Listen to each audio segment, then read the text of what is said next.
The party was happening inside of a hair salon located in a business park on East 65th Street. Our team coverage continues with Jessica Gruenling digging into how this unauthorized party happened and what's next for the promoter and the owner of the location.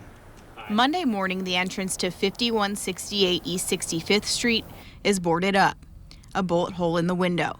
It's the aftermath of what IMPD says was an unauthorized party this weekend at a beauty salon. I was very shocked because I've been out of two of the spaces over here and nothing like that has ever happened before. This is one of the estheticians that worked inside. She didn't want to show her face on camera because she's not associated with what happened and wants to protect her own business. I was just renting a room from somebody else. The building is owned by Boyle Building LLC. The owner tells me he leases space in that building to other businesses, one of them being the owner of a beauty business.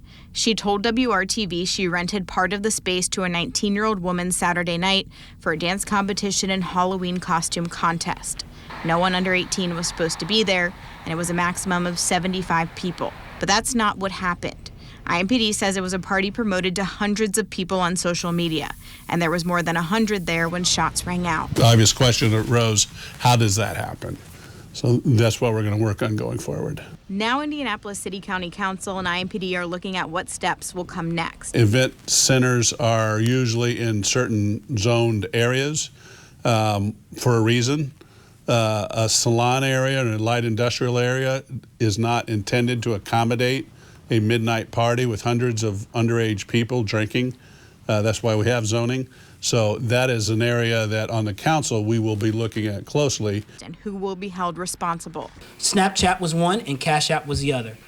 So those will be the two platforms that we're looking at to help us try to build a case potentially against the promoter and subleaser. In Indianapolis, Jessica Gruenling, WRTV. The woman subleasing the space says she is now being evicted along with everyone else who were renting space there. Mass shootings in Indianapolis have made national headlines several times over the last couple of years. A shooter killed 8 innocent people at a FedEx facility in April of 2021. In that same month, the city was even featured on the front page of the New York Times with the headline, "Third Massacre in 3 Months."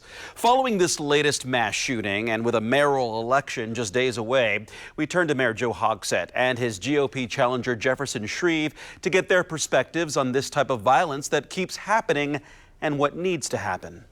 The mayor doesn't directly control every aspect of the public safety ecosystem, but he or she has to use their voice, their seat from the 25th floor to provide for the safety of the citizens. I know what I know what I don't know, but I know that as an executive, I've got to have that civilian executive talent as a public safety director that lives and breathes this subject matter and is going to work arm in arm with me and our chief and Chief Malone and our EMS director to move down some of these appalling metrics that we have suffered through for 4 years now.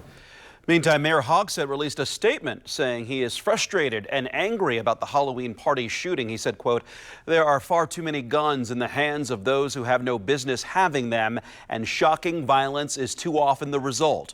IMPD is investigating and will hold fully accountable those who have chosen to settle disagreements with firearms." Election Day is Tuesday, November 7th. WRTV will bring you the latest from the final week of the mayor's race and the results the night of. We'll also bring you the latest information about the mass shooting investigation on air and online at WRTV.com. Yeah, between Friday and Sunday, at least 11 people were killed and 76 others injured in 12 mass shootings across the country, including the shooting here in Indianapolis and one in Chicago that left at least 15 people hurt. Most of the shootings took place in the early morning hours as large Halloween celebrations were wrapping up.